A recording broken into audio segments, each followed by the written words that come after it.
The new millennium was a time of hope and excitement.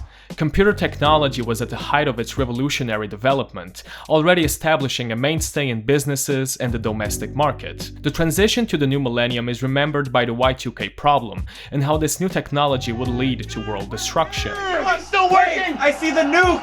Oh my god, dude! Of course, we already know how exaggerated this was, but the Y2K scare reflected how fast new technology was being developed and integrated into day-to-day life. This new up-and-coming technology would find its way into the art world, electronic music, digital illustrations, digital cameras, and eventually, cinema. James Cameron's Avatar took advantage of this technology at the time and proved how it could be used to immerse audiences into artificial worlds. This would be the beginning of a new wave for commercial cinema, where they would expand upon the capabilities this technology offered in terms of visual effects, making every blockbuster film from the last 2 decades a technological spectacle. Immersion is considered to be one of the main attributes technology in cinema has to offer due to the rendering of photorealistic visual effects. While cinema and technology offered these visual spectacles, new platforms to share and consume content arrived. User-to-user content established itself as a substitute for traditional media with the rise of YouTube, Instagram, and TikTok. Streaming services like Netflix, Hulu, Disney Plus, and HBO Max provide a multitude of films and TV shows that can easily be consumed by all audiences, anytime and anywhere. Nowadays, if you want to watch a film, this doesn't require any external activity besides typing your credit card information. You don't have to rent or buy a DVD, and you don't have to go to the movie theater. Thousands upon thousands of films and overall media are at a push of a button, all baked and ready to be consumed with any display you have available, be it a 4K smart TV, smartphones, personal computers, video game consoles, smart fridges. At this point, if it has an internet connection, you most likely can watch movies on it. Despite having all of this content ready to be consumed on any display available to you seems to be a quality of life improvement, what about the immersion? It's fair to say that you'll be more easily immersed in watching a film at the movie theater compared to your smartphone, but the TV and audio markets are making strides to bring movie theater quality products to the domestic space, so there's clearly a demand to have a movie theater in the comfort of your living room. And if such a thing happens and everyone has a movie theater at home, then will the industry change its focus to make films that have a more developed audiovisual display for streaming services rather than movie theaters? How much will this new on-demand streaming distribution make the industry work towards films that can be consumed in all these different types of displays? But what if there was a display that could offer a completely immersive experience inside your living room? A display that allowed a full-scale interaction between the user and the media he's consuming? What if there was an ultimate display? Ivan Sutherland, the creator of the sketchpad, an invention that pioneered human-to-computer interaction, is an awarded computer scientist. Sutherland is known for being the father of computer graphics, implementing the principles for interactive computing and algorithms that accelerated rendering of 3D graphics.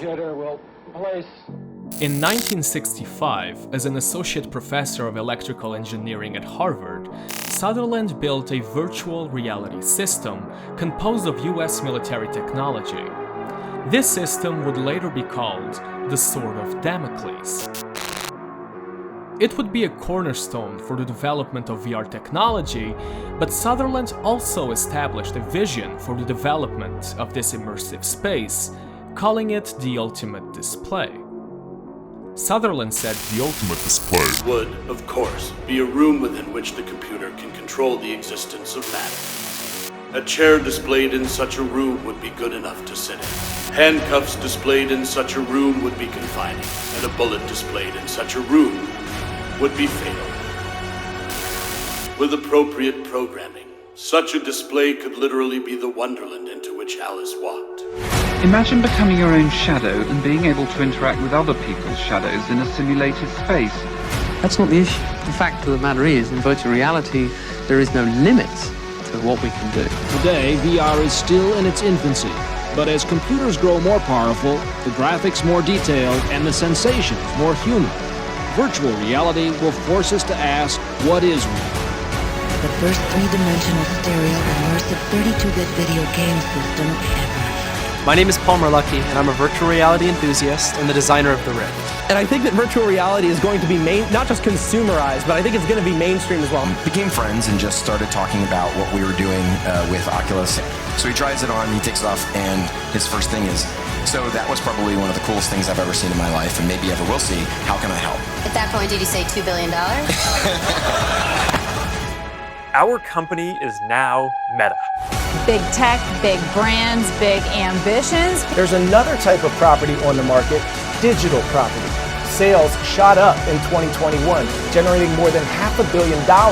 People are already making social connections through virtual reality.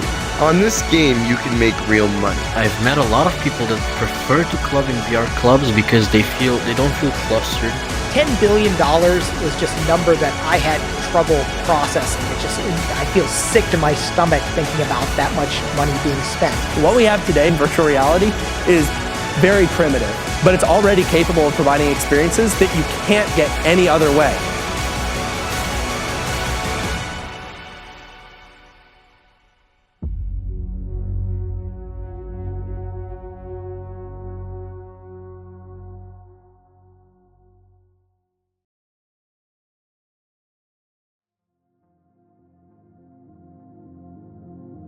Hey, in case you are wondering, I'm currently recording inside a virtual reality space in a game called VR Chat, in which users can create worlds, games, and avatars. VR Chat is a game completely created by its own users.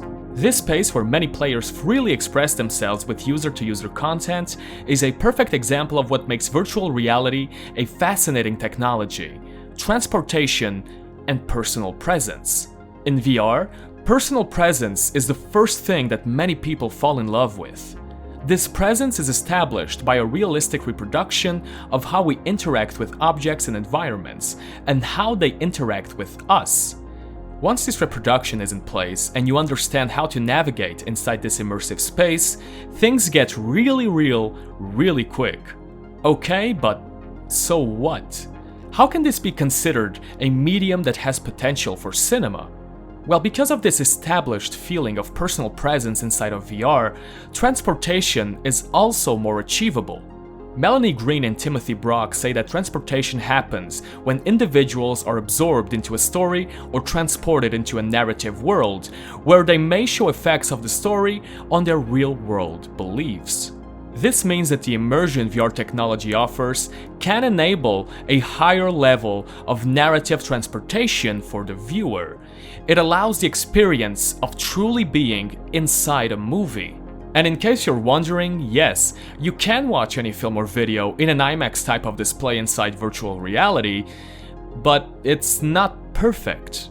See, although VR technology has reached impressive advancements during the last few years, it's fair to say that it still has a long way to go. Because of that, the consumer base for this technology is rather small. Although the Quest 2 released by Meta made access to VR more accessible with its lower price compared to other headsets, this technology still has a long way to go when it comes to user experience and its own display. Watching a movie in VR is possible, but you can still notice some pixels while wearing a headset, making the experience pretty inconvenient considering other types of displays available. The small consumer base that exists makes the production of VR movies a rather experimental piece of content. Cinematic virtual reality currently consists of these experiments, since big productions won't go for an all-in blockbuster virtual reality experience because of the small percentage of people that own a VR headset. It's fair to say that the commercial development of a cinematic virtual reality depends on the commercial success of the hardware itself. But still, by watching the films produced for virtual reality, you can see that directors and the entire production team face new challenges in the conception of a VR movie.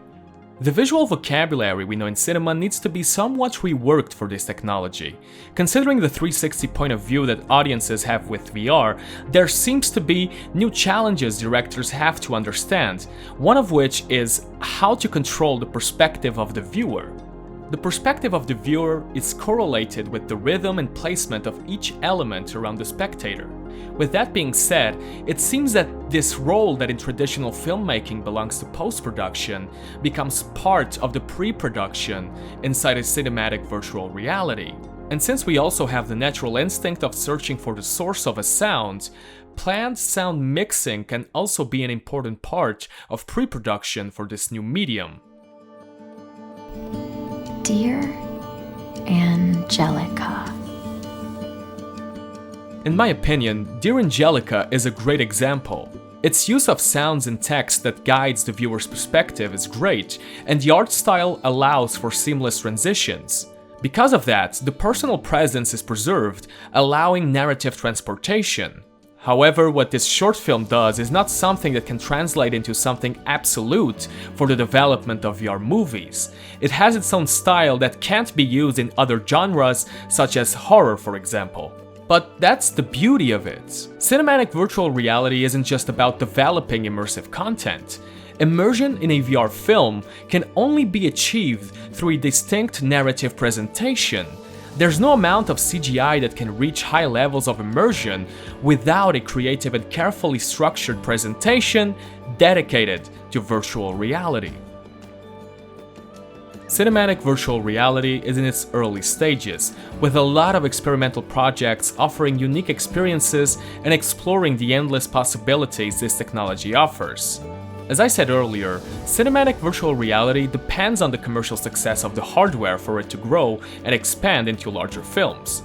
But until then, it is still clear that cinematic virtual reality can be considered as a format just by itself that allows a viewing experience never seen before. Depending on what the future holds, cinematic virtual reality might truly be cinema's ultimate display.